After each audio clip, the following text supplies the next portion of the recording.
কি পরিমাণ পানি যে অবস্থা হয়েছে, একটু বেশি হয়েছে, বেশি না, কয়েক ঘন্টা চাষ বেশি হয়েছে। আর এই অবস্থা হয়েছে আমাদের বাসা থেকে যে একদম রাস্তা পর্যন্ত। বাচ্চারা এখন কোচিংয়ে যাওয়া কীভাবে যাবে, সম্ভব না। তাই আমি একটু দেখতে আসতেছি যে পানি তাহলে কী পরিমাণে আসছে, যাইতে পারবে নাকি কোচিংয়ে, নাকি মোটর সাইকেলও তো যাবে না, রিক্সাও যাবো না, এই অবস্থা।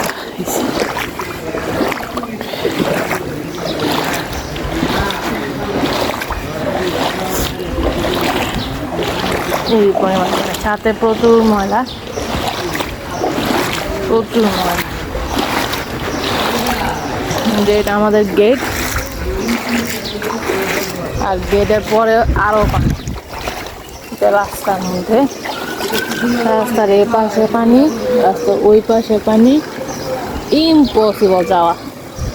আর এটা আমাদের বাসা, এই অবস্থা হয়েছে। এটা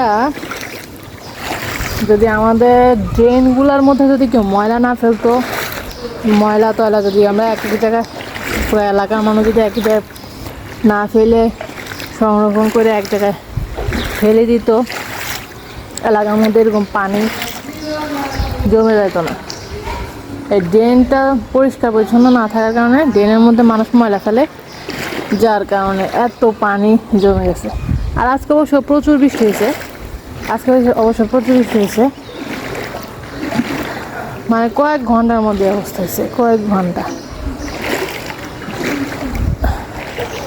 এটা কি জিনিস দেখালই, এটা আবার কি নোট আছে, এটা একটা জিনিস। ওমা, এটা কি জিনিস? এটা একটা বোতল,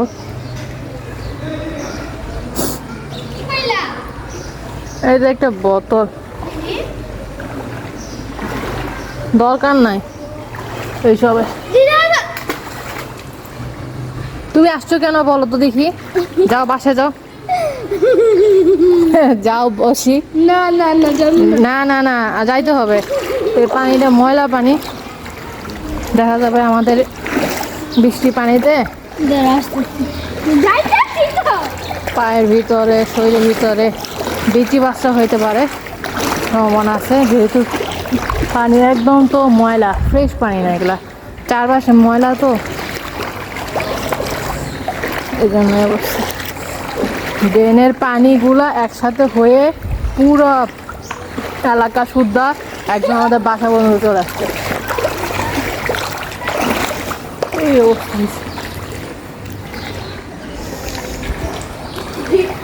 যেমন কালকের পরের দিন হলো আবার ঈদ, কীভাবে কোরবানি করবে আর কীভাবে কী করবে, পানি যদি না শেষ হয়। এখন কয়েক ঘন্টার মধ্যে পানি যদি না ঠিক হয় তাহলে তো সমস্যা।